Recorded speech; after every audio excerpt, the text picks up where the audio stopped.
나의 모습 나의 소유 주님 앞에 모두 드립니다. 모든 아픔 모든 기쁨 내 모든 눈물 받아주소서. 아멘. 나의 생명을 드리니 주 영광 위하여 사용하옵소서. 내가 사는 날 동안에 주를 찬양하며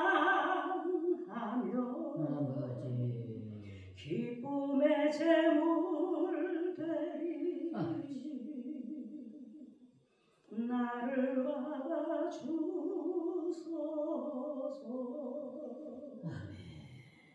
어제 일과 내일도 꿈과 희망 모두 드립니다. 모든 소망 모든 쾌 내 손과 마음 받아주소서.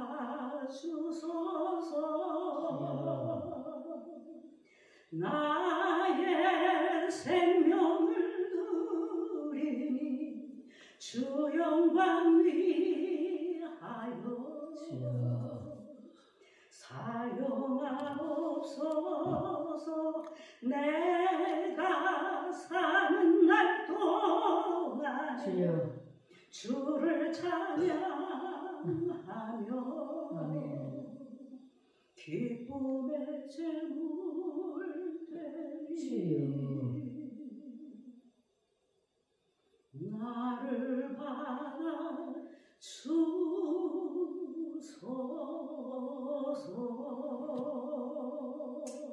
아멘.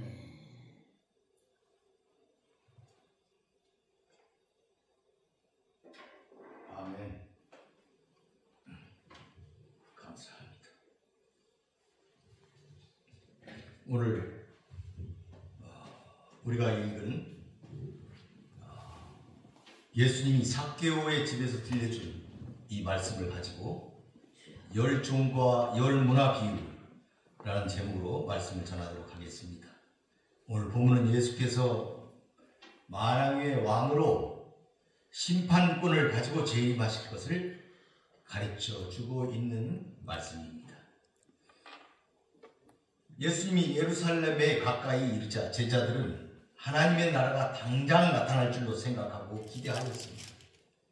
이에 예수님은 그런 오해를 고치기 위해서 이 말씀을 주신 것입니다. 하나님의 나라가 완전히 이루어져 하나님이 재림하시는 그때 충성스럽게 일한 자들은 그 일한 바에 따라 각기 다른 상급을 받을 것이고, 그렇지 못한 자들은 최후의 형벌을 받게 될 것이다 하는 것을 가르치는 내용입니다. 결국 누가는 앞에서 나온 삭개오 이야기와 이 비유를 이어서 연관시킴으로써 하나님의 나라가 임할 때까지 재물뿐 아니라 자신들에게 맡겨진 그 모든 그것을 사명을 가지고 책임감 있게 선용해야 한다는 것을 지금 강조하고 있는 것입니다. 이 비유는 마태복음의 달란트 비유와 유사하지만 차이점이 있습니다. 달란트 비유는 재능과 은사에는 차이가 있지만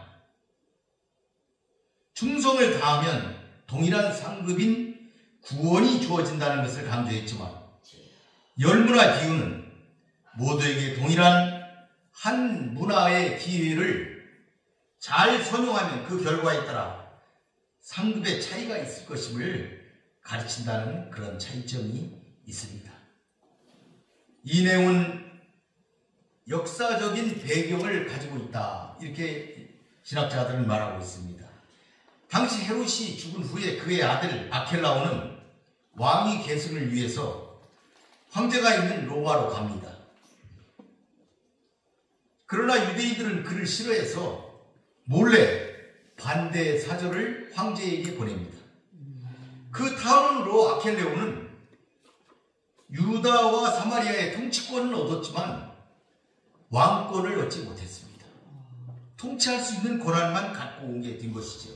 이에 분노한 아켈레오는 돌아와서 반대자 8천여 명을 모두 다 죽였다고 기록하고 있습니다. 아이고, 주여. 이 같은 아켈레오의 왕위 계승 사건을 당시 모든 사람이 알고 있었기 때문에 예수님의 이 비유는 듣는 사람들에게 깊은 인상을 주었다. 이렇게 보고 있는 것이죠. 오늘 성경의 이 본문을 다시 한번 이렇게 살펴보게 되면은 그 11절에서 이 비유를 주신 배경이나 목적을 설명을 하고 있습니다. 12절과 13절에는 이 멀리 떠나는 귀인이 10종에게 한 문화씩 주고 왕위를 받으러 떠나는 장면이 나와 있고, 14절에는 백성들이 귀인을 미워해서 왕위를 받는 것을 반대하고자 저지하는 시도가 기록되어 있고, 15절에는 귀인이 왕위를 받아가지고 돌아와 종들을 불러 결산 회개를 하는 그 장면이 기록되어 있습니다. 16에서 19절에는 그 귀인이 충성된 두 종에게는 칭찬하고 왕국의 고를 다스리게 나누어 주었다. 20절에서 26절에는 악한 종을 책망하고 있다. 27절에는 왕위를 반대한 자들, 그들을 심판했다. 이런 내용이 일련의 말씀으로 쭉 기록이 되어 있습니다.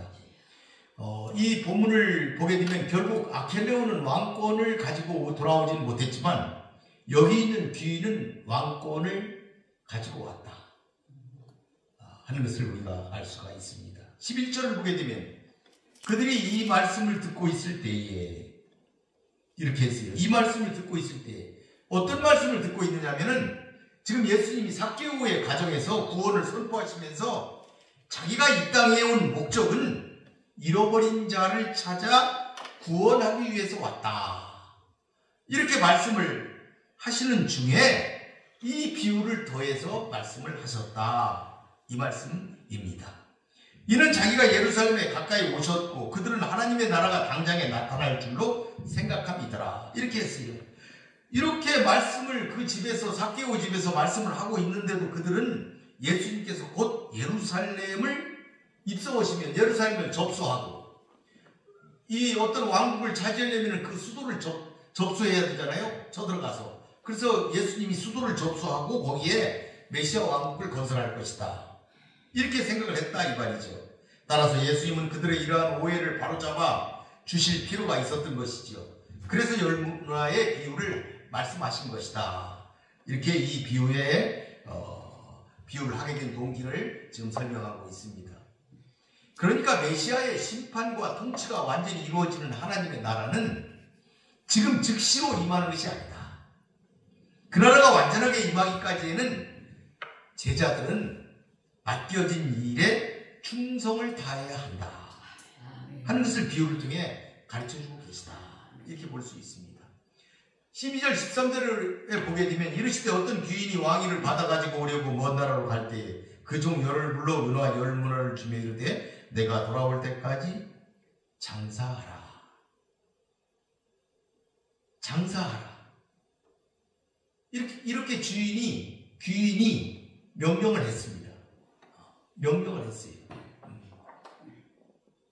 그러니까 소명을 줬다 이 말입니다. 불러가지고 뭐를 해야 되는지를 명령을 준 거예요. 여기서 먼 나라로 가서 왕위를 받아온다. 이 말은 예수님께서 부활 승천해서 하나님께 가신다. 이런 말씀이겠죠. 그러니까 그가 이 세상에 계시지 않는다. 이런 얘기입니다. 그 기간이 지나야 예수님이 만왕의 왕으로 이 땅에 오신다. 재림하신다. 하는 것을 지금 말씀하고 있습니다.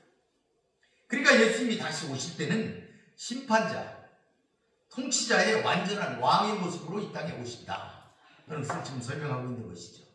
여기에서 종들에게 말했다 그랬는데, 이 종들이란 오직 주인만을 위해서 살아야 되는 제자들, 모든 성도들을 가리키고 있습니다. 이들은 그리스도의 종된 자들로서 복음과 하나님 나라를 위하여 살아야 함을 보여주고 있는 것이죠. 그렇게 명령을 했으니까요. 장사하라 명령하신 것이죠. 여기서 귀인은 약간의 돈을 종들에게 주며 먼 나라에 갔다가 다시 돌아올 때까지 이 돈을 가지고 사업을 해서 이윤을 남기라, 이렇게 명했다 이 말이죠. 장사에는 시간이 걸릴 것이므로 재림까지는 상당한 시간이 필요하다, 이런 암시가 그 문장 속에 있다, 이렇게 볼 수가 있습니다. 그런데 여러분, 달란트 비유에서는 그 재능에 따라서 10달란트, 5달란트, 1달란트 이렇게 차등 있게 그들에게 나누어 줬는데, 여기에서는 왜 한 문화씩 똑같이 배분해 주었을까? 왜 그렇게 주었을까? 달란트 비유에서는 사람에 따라 재능과 은사의 차이가 있다, 그것을 알려주는 거예요. 재능과 은사에는 차이가 있다. 여기 문화 비유는 하나님께서 모든 성도들에게 동일한 기회를 주셨다. 동일한 것, 동일한 명령을 하셨다 이 말이에요. 장사하라. 장사하라. 그러니까 성도들은 자기에게 주어진 재능, 자기에게 주어진 환경, 자기의 것을 이용해서 장사를 하면 되는 거예요. 그러니까 재능이 있는 사람이나 없는 사람이나, 환경이 좋은 사람이나 좋지 못한 사람이나 장사를 하면 되는 것이다, 그런 얘기입니다. 그러니까 주어진 재능껏 하나님 나라를 위해서 일하기를 바라신 거예요. 똑같은 명령을 주신 거예요. 그러니까 재능은 다르지만 소명은 같다는 사실을 우리들이 알 수가 있다. 달란트 비유는 재능을 주었다 이 말이에요. 재능을. 이 문화 비유는 같은 소명을 주었다, 이런 차이점이 있다 하는 것을 우리가 본문을 통해서 알 수가 있겠습니다. 14절을 보니까, 그런데 그 백성이 그를 미워하여 사자를 뒤로 보내어 이르되 우리는 이 사람이 우리의 왕됨을 원하지 아니하나이다 하였더라. 귀인의 백성들은 귀인을 미워했습니다. 그들이 왜 귀인을 미워했는지 그 이유는 본문에서 밝히지 않고 있지만, 유대인들이 아켈레오가 왕이 되는 것을 반대했던 것처럼 예수님께서 자신들의 왕 되심을 극렬히 반대하는 것을 본문을 통해 알 수 있고, 예수님도 그 사실을 알고 있다.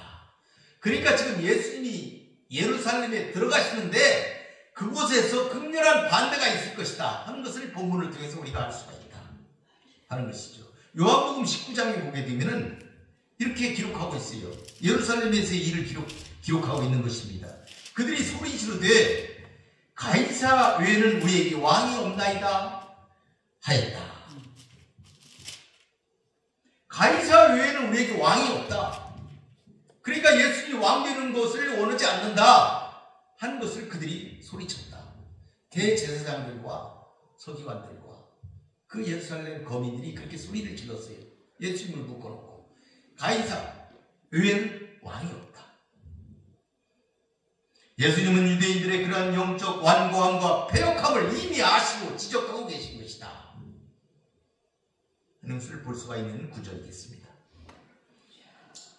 이 19장 15, 19절에 보게 되면 귀인이 왕위를 받아가지고 돌아와서 은화를 준 종들이 각각 어떻게 장사하였는지를 알고자 하여 그들을 불렀다.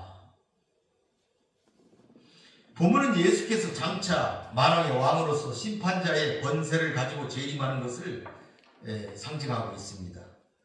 그때 돌아온 왕은 바로 종들을 불러서 자신이 떠나기 전 지시한 것을 잘 수행했는지 알아보게 됩니다. 왕은 자신의 종 모두에게 한 문화씩을 준 것이 아니라 종들 중 10명에게만 한 문화씩 은을 맡겼다. 그것을 우리가 알아야 되겠어요. 이 귀인은 떠날 때에 모든 사람에게 한 문화씩 준 게 아니에요. 10명만 불러서 10문화를 줬다. 10사람에게만 소명을 주었다 하는 것을 우리가 볼 수가 있는 것이죠. 그래서 귀인이 그렇게 물었어요. 각각 어떻게 장사하였는지 그걸 물었어요. 그러니까 장사한 방법을 물은 게 아니고 그들이 철저히 장사해서 무엇을 얼마만큼 남겼는가 이걸 물었다 이 말이에요. 방법이 아니라 결과를 알고자 하신 것이다. 실제 귀인은 10명의 중 전부를 불러 틀림없이 결산했을 것입니다. 다만 그 10명 중에 3종류를 분리해서 기록했을 것이다. 우리는 이렇게 유추해 볼 수가 있습니다. 왜 그러냐면 심판의 날에는 모두 우리는 심판대 앞에 서게 됩니다. 행위록 앞에 서게 된다. 모두 심판을 받게 된다. 한 사람 한 사람. 백보자 앞에서. 그것이 기록되어 있기 때문에 10명은 모두 다 주님 앞에 설 것이다 하는 것을 우리 알아야 하겠습니다. 먼저 한 문화를 남긴 첫째 종을 한번 보겠습니다. 첫째 종은 귀인에게 당신의 한 문화로 10문화를 남겼다 이렇게 알렸습니다. 이렇게 첫째 종은 열심히 장사해서 좋은 곳에서 10배를 늘려놓았습니다. 여러분 첫째 종의 이 대답 중에 주의 깊게 보아야 할 그 문장이 있는데 그 한 문화를 당신의 한 문화 이렇게 말하고 있다는 사실입니다. 그러니까 이 충성된 종은 그 10문화가 만들어진 그 한 문화 그건 당신의 것이다 이거예요. 그러니까 이 만들어진 이것도 당신의 것이다 하는 것을 지금 말하고 있는 것이다.